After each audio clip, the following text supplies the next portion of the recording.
any exploitation of Article 43, Mr. Speaker.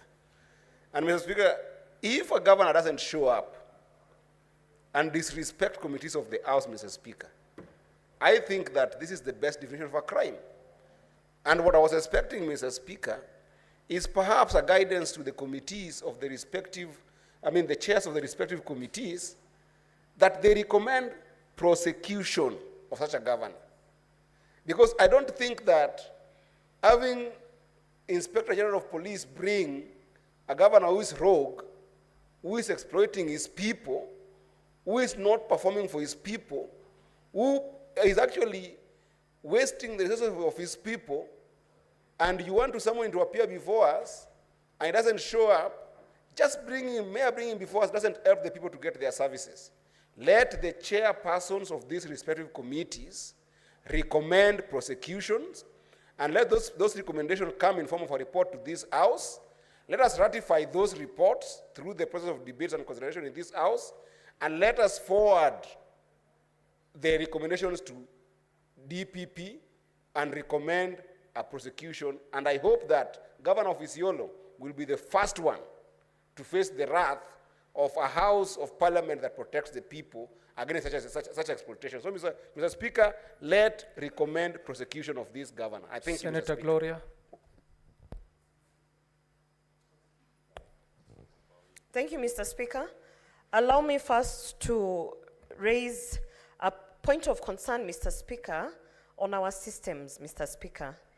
We really need to figure out how to deal with this issue of our systems, because we are facing a very important issue tomorrow. And if it happens that every time we are queuing to speak and suddenly the system drops, and then we are subjected to, either not offer our views, Mr. Speaker, we will not be doing justice to the people that we present, Mr. Speaker. So I don't know what plans the Secretariat, the Clerk's office, the people in charge have for tomorrow, but it can definitely not be that when we are ready to speak, the systems drop. It looks a little bit awkward, Mr. Speaker. On the issue of the Governor of Isiolo, Mr. Speaker, I want to say that as a member of the Labour Committee, we actually had summoned the governor because he has allegedly employed over 45 advisors, Mr. Speaker, contrary to what is allowed in law. And you can see the level of impunity. If it is true that indeed he has employed over 45 advisors and he has refused to submit himself before the Labour Committee, Mr. Speaker, we are 100% sure that there's a lot of other monkey business going on in Isiolo, Mr. Speaker. And in fact, when we were issuing the summons of arrest from the Labour Committee, it was in the interest of the people of Isiolo, because if we as a Senate committee cannot trace where the governor is, for sure the people of Isiolo have no clue where their governor is, Mr. Speaker. And therefore, I think it is imperative that even in future, if we amend the powers and privilege, if we amend the standing orders, that it should be imperative that at the points that the first committee has issued the arrest, a letter from the Speaker's office should just initiate that the culprit be arrested on the spot, Mr. Speaker. So we are looking forward to some action so that we can be able to account for the people of Isiolo. Thank you, Mr. Speaker. Senator James Morango. Finally. Asante sana Mr. Speaker kwa kunipa nafasi. Kitu ya kwanza ningetaka kusema kwamba ni jambo la aibu, kwa sababu aliye gavana wa Isiolo Abdi huyo alikuwa mwakilishi wandi wa Matopeni. Ile wakati pia nilikuwa Matopeni wandi. Wakati pia mimi nilikuwa wakilishi wandi wa Kerugoya, akawa kiongozi wa wengi, na mimi pia nilikuwa kiongozi wa wengi, nikakuja Senate na akawa gavana wa Isiolo.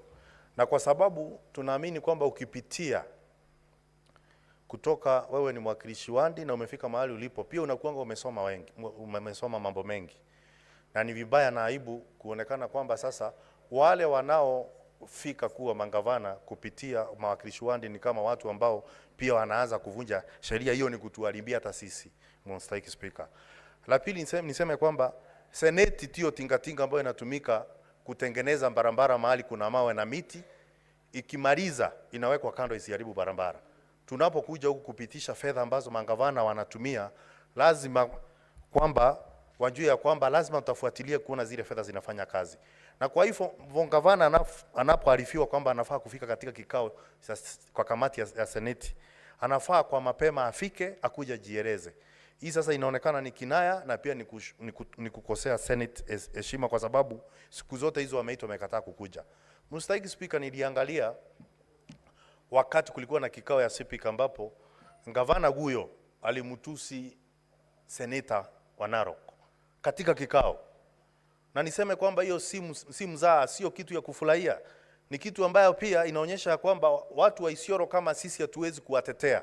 Watatetewa na nani kwa gavana ambaye ni mkakamavu na amekosa heshima kiwango ya kwamba anaweza kuja kutusi seneta katika kamati. Kwa hivyo Mstahiki Speaker, ningesema ya kwamba achukuliwe hatua ambazo zinafaa kuchukuliwa, aletwe katika kamati zile zote, na ikiwezekana akuje awekwe ndani. Akija kwa kamati anarudishwa ndani, anatolewa kamati hiyo ingine mpaka amalize vikao vyote akiwa mbando wako ndani, kwa sababu akiachiliwa hatujui kwamba atakuja tena ama atatoroka. Asante sana Mstahiki Speaker. Alexander Mundingi. Asante Bwana Speaker, mimi naunga mkono vile maseneta wa county 47 wanaongea, kwa sababu mimi nilikuwa mmoja komiti wa REPA. Tumekuwa na kikao mara moja, ya pili, ya tatu, na pia seneta wa Isiolo Mheshimiwa Nduro amekuwa akihudhuria hiyo kikao, na imekuwa na shinda nyingi sana, kwa sababu tumekuwa tukimuhitaji akuja anjibu majibu vile ameajiri kazi watu wafanyikazi na vile analipa watu, na amekuwa akuji. Nakumbuka wiki jana tulisema aweze kutolewa summon na pia aweze kuangaliwa vile atalipa shilingi 1500. Kwa hivyo naunga mkono governor aweze kutafutwa na mkuu wa polisi aweze kuletwe, na kama ni rais wa Kenya kwa mwaka mmoja huwa anakuja anaongea katika Senate pamoja na Parliament, na pia kama kwa hii kikao ya Senate Bwana Speaker, kila wakati wote siku ya Jumatano kama cabinet secretary huwa anakuja, na katika governor wote wanakuja Bwana Speaker, na governor wa Isiolo hawezi kuheshimu mambo ya Senate. Ningeomba mambo yote machairman wote wa kamati wakae pamoja, na kila kamati iweze kutoa mashtaka yake na iandikwe pamoja, na wakati huyo governor ataweza kushukuriwa aweze kuletwa hapa katika kikao ya Senate, akuje akalishwe chini na maseneta 67. Kwa hiyo Bwana Speaker, mimi naunga mkono huyo governor aweze kushukuriwa hatua, kwa sababu najua si tumekuwa hapa kila mara tukiongea mambo ya ukatuzi, tukiongea mambo ya wizara 10, mambo ya hela ya hospitali, mambo ya hela ya wafanyikazi, mambo ya hela hata ya parapara na kila kitu yote, na kama kila wakati wote juu ya tunatetea ukatuzi Bwana Speaker, na ule governor ndiye anafaa ajibu maswali ni kama audit na akuji, tunasunika sana. Kwa hivyo Bwana Speaker, mimi naunga mkono huyo governor aweze kuletwa hapa kwa maseneta wote tuweze kuona vile atasukuliwa hatua. Kwa hiyo Bwana Speaker, naunga mkono nikiwa senator wa Embu County. Asante Bwana Speaker. Senator Chimera.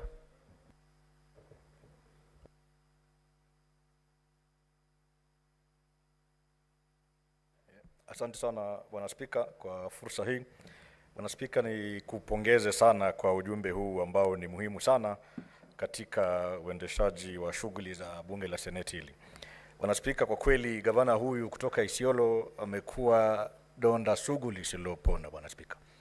Nafikiri mimi mwenyewe ni mwanakamati wa kamati ile ya masuala ya usawa, na bunge hili katika mswada wao wa hali halisi ya taifa baada ya yale maandamano ya vijana wa Gen Z, tuliweza kupewa fursa na nguvu na bunge hili kuweza kuwaita magavana wote ndani ya nchi hii ili kutathmini ni hali gani ama ni jinsi gani wamefanya kuhakikisha kwamba vijana katika nchi hii wanapata nafasi za kazi, wanapata nafasi za ajira, nafasi za biashara katika kaunti zetu. Lakini la kusikitisha ni kwamba gavana huyu wa Isiolo, Mheshimiwa Guyo, nafikiri amekataa katakata kufika katika kamati ile. na ninavyosikia kwamba pia amekataa kuja katika kamati zingine katika bunge letu hili, ni jambo la kusikitisha Bwana Spika, na niseme kwamba sisi kama maseneta tunapaswa kupeana ilani kali sana kwa magavana kama hawa na wale wengine ambao pia wanapania kutoheshimu amri ya seneti. Jumba hili la seneti kwa mara ya kwanza sasa nafikiri jumba ambalo limepata hadhi yake, lina sifa yake kedekede, na vile vile pia linafuata sheria kuhakikisha kwamba ugatuzi kweli umeonyeshwa katika kaunti zetu kule mashinani.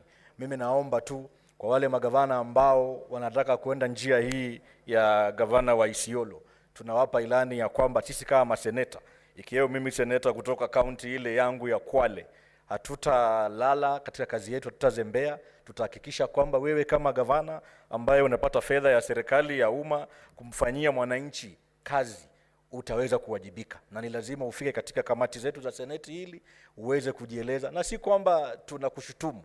Sielewi kwa nini gavana huyu Bwana Spika anaogopa kuja katika bunge letu hili. Nini anaficha ambayo anaona kwamba hawezi kuja kutujielezea Bwana Spika?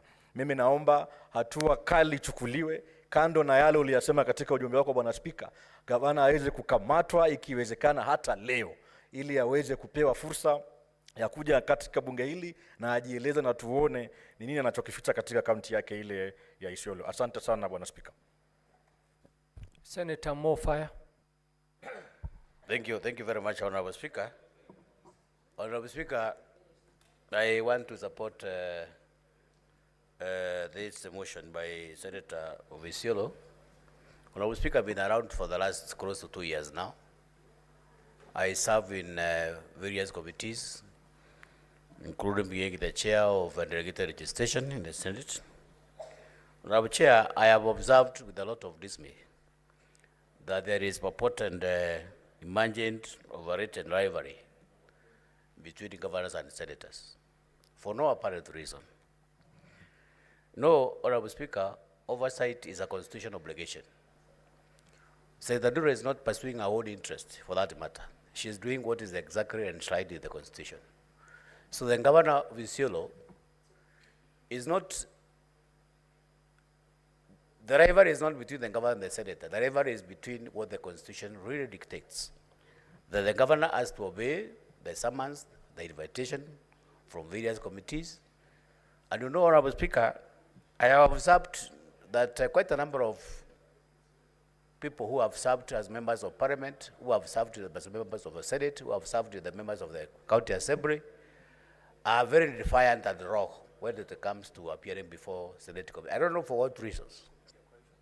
So, Honorable Speaker, I think it's important for us as a house to make some very serious regulations to that matter, because I think if we don't tame these governors, and I know it is very sad, Honorable Speaker, even some of us who are making a lot of lamentation in this house, today, tomorrow, if you become a governor, I will be surprised to see that quite a number of us who might be governors tomorrow might be following the same path. So that's when you're invited in these committees, you just defy, because you know so and so who has been your colleague maybe in the previous regime is the chairman of that committee. So, Honorable Speaker, let's not run away from making sure these things are individual. It's about the Constitution. So the governor for Isiolo must be compelled to make sure that he appears in every committee in this house. He must be compelled. We have a committee called National Cohesion Integration Commission, which is run by Senator for Marsabit, Honorable Chute. I remember we have filed several invitations for governor for Isiolo, which has not been observed. He identified all those invitations. So, Honorable Speaker, I think it's important that we make sure that we stamp our authority over these invitations and make sure that we don't dilute the essence and the very best interest of the devolution for the interest of our people in our relevant counties. I support Honorable Speaker. Senator Tabitha Mutinda. Thank you so much, Mr. Speaker. And let me start by really appreciating Senator for Isiolo, Senator Dulo, for bringing this motion before this House. It's very important. And Mr. Speaker, when I look at the committee that I sit and I serve as the Vice Chair of Finance, we've dealt with the issue of the pending bills for Isiolo, in the sense that when the Senator for Isiolo asked the committee the issue of pending bills for her county, the committee, through the Secretariat, did the needful and wrote to the county of Isiolo. Mr. Speaker, that has been over 1 year, and up to date, Mr. Speaker, the county of Isiolo has never responded on this. As a committee of finance, we summoned the governor, and he gave an excuse indicating that he was hosting a function for Isiolo, a function combined with Marsabit County, among other counties, and that was so much of a priority, unlike appearing to the committee. As we speak, the Finance Committee has summoned the same governor. He's supposed to appear next week, the 22nd of this month, on the same response, and we await. Chances are he might not appear, and it is good we are having this discussion because we have other many matters we want to prosecute. The committee that I also sit in, CPIC, it's true, there was an exchange between the same governor and Senator Ledama, something that, as a committee, of course, was a big disappointment. And after that exchange, Mr. Speaker, the same governor's team, I presume, went ahead to put some of the members of the committee on social media, claiming that the senator of Isiolo was just attacking the governor, and we seemed to be condemning that. An issue that shocked us as members because we do not participate in such matters. And so, through you, Speaker, it would be prudent for the governor to appear before this House to be able to answer, because it seems that all the committees, he has chosen not to appear. So the best solution, even before he appears to other committees, it should be for him to appear before this House and be able to answer to the question of why he has decided to disrespect this House. Thank you, Mr. Speaker. Senator Kithuku, do you want to contribute to the allegation?